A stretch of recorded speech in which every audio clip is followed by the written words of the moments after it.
Bom, vamos falar sobre a pressão de vapor. O que é a pressão de vapor? É a pressão exercida pelo vapor sobre o seu líquido. Ou seja, se pegarmos um recipiente e colocarmos água nele, vai iniciar um processo de evaporação, que é um processo que acontece na superfície do líquido. Se a gente fechar esse sistema, nós temos moléculas sofrendo esse processo de evaporação e moléculas sofrendo o processo de condensação, iniciando assim um equilíbrio químico entre a evaporação e a condensação. E quando esse equilíbrio é atingido, nós falamos que temos pressão máxima de vapor para aquele líquido, naquela temperatura, que no caso é chamada simplesmente de pressão de vapor. Ela sofre influência de alguns fatores, como temperatura e forças intermoleculares. Vamos começar falando da temperatura. O aumento da temperatura levaria um sistema a uma maior agitação das moléculas. Essa maior agitação das moléculas permitiria, então, que houvesse um aumento no número de moléculas em forma de vapor. Um aumento nessa quantidade de vapor daquele líquido, com mais vapor, haverá maior pressão sobre aquele líquido, então haverá um aumento da pressão por conta disso. Ou seja, quanto maior a temperatura, maior a pressão de vapor. A gente pode fazer essa análise nesse gráfico. Nós temos aqui algumas substâncias diferentes, mostrando ali a variação de vapor em função da temperatura. Note que em todos os casos, o aumento da temperatura nesse eixo leva ao aumento da pressão de vapor nesse outro eixo aqui. Vamos pegar a água como exemplo. Digamos que eu pegue a água na temperatura de 0 graus Celsius, com baixíssima pressão de vapor.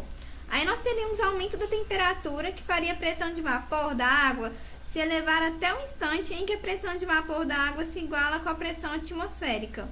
Eu estou considerando um local ao nível do mar, onde a pressão atmosférica é de 1 atm. O que acontece com a água nesse instante? Note que a temperatura que a água se encontra com essa pressão de vapor é de 100 graus Celsius. O que nós temos então é a ebulição do sistema. Então, quando acontece a ebulição de um líquido, quando a pressão de um vapor desse líquido torna-se igual à pressão externa a que está submetido, no caso aqui estamos considerando ao nível do mar, então quando chega a 1 atm, a pressão de vapor do líquido se iguala com a pressão externa e o líquido entra em ebulição. A ebulição, então, está relacionada à igualdade entre a pressão de vapor de um líquido e a pressão externa a qual esse líquido está submetido. Então vamos às observações. Um líquido entra em ebulição quando a sua pressão de vapor é igual à pressão externa. Quanto maior a pressão de um líquido, mais volátil ele é. Quanto mais volátil o líquido, menor será a temperatura de ebulição. Vamos ver isso graficamente também. Eu teria aqui para a água uma temperatura de ebulição de 100 graus Celsius. É o ponto mais alto de ebulição. Então, a água é o menos volátil desses líquidos que estão aparecendo aqui. Note que o disulfeto de carbono, quando comparado com as demais substâncias, observemos que ele tem o menor ponto de ebulição e maior pressão de vapor. Então, ele é o líquido mais volátil devido à menor temperatura de ebulição. Depois, nós teríamos na sequência o segundo mais volátil, metanol. Depois, o etanol e, por último, a água, o líquido menos volátil, consequentemente, o líquido de maior temperatura de ebulição desses que estão no gráfico.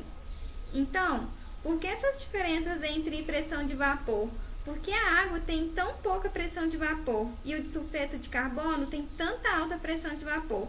Isso tudo tem a ver com as forças intermoleculares, a força que atua entre as moléculas.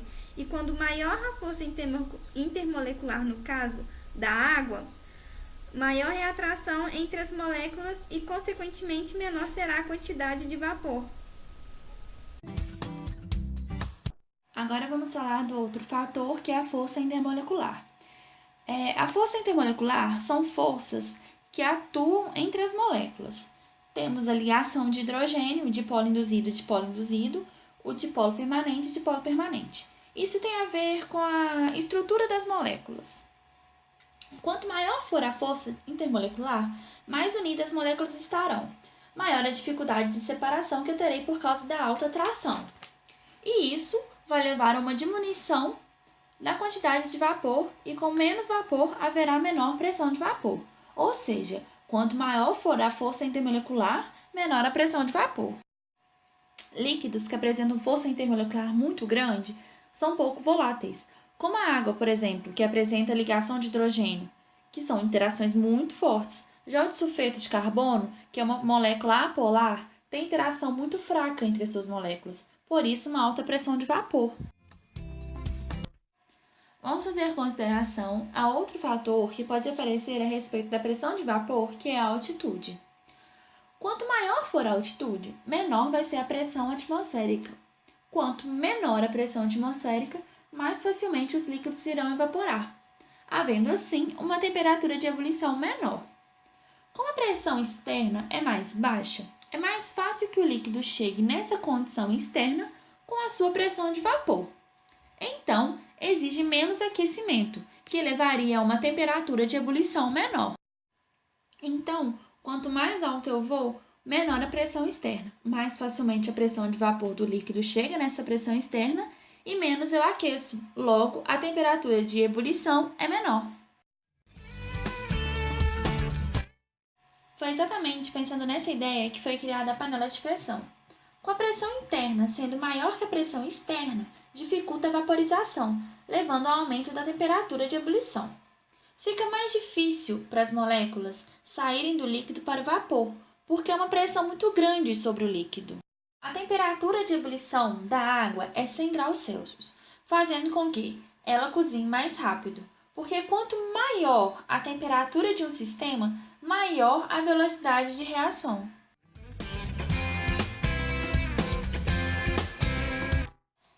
Bom, vamos ao exercício. No gráfico estão representadas as curvas de pressão de vapor dos líquidos A e B, em função da substância e da temperatura. No topo de uma montanha, a substância A entra-se em ebulição a 20 graus Celsius e a substância B a aproximadamente... Vamos analisar o gráfico. O A está em ebulição a 20 graus Celsius. Então, aqui entre 10 e 30 temos o 20. Se ele está em ebulição, é porque a pressão do A chegou na pressão externa. Então, a pressão externa naquele local é de 300 milímetros de mercúrio. Para que o B entre em ebulição, a pressão de vapor de B precisa chegar em 300. Desta forma, nós teríamos aquele valor de temperatura de ebulição. Note que entre 70 graus Celsius e 90, nós teríamos ali, obviamente, 80 graus Celsius. Como pedir um valor aproximado, então concluímos que a resposta é a alternativa C.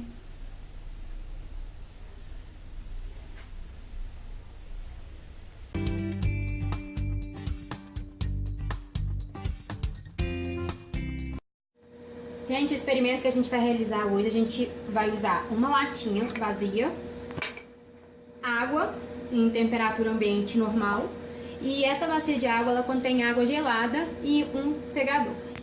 Então, primeiramente, a gente vai pegar a água que está em temperatura ambiente e vai colocar dentro da latinha. Não precisa encher totalmente a latinha.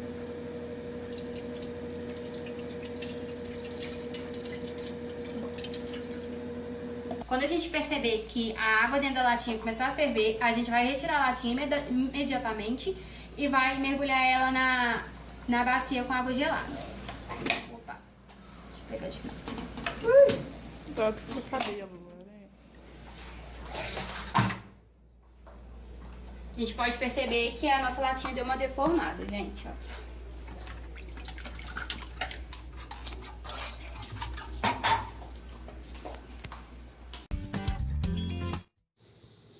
Podemos observar, a lata de alumínio que foi utilizada no experimento foi implodida. Mas afinal, por que isso acontece? Bem, quando a água começa a ferver, o vapor que se forma passa a ocupar o espaço que antes era do ar. Assim, com o aumento da temperatura, há uma maior agitação térmica das moléculas e a pressão dentro da lata aumenta. Quando a mesma é colocada na água gelada, o vapor volta a ficar líquido, ocupando menos volume e diminuindo a sua pressão externa. Assim, visto que a pressão externa torna-se maior, a lata é amassada.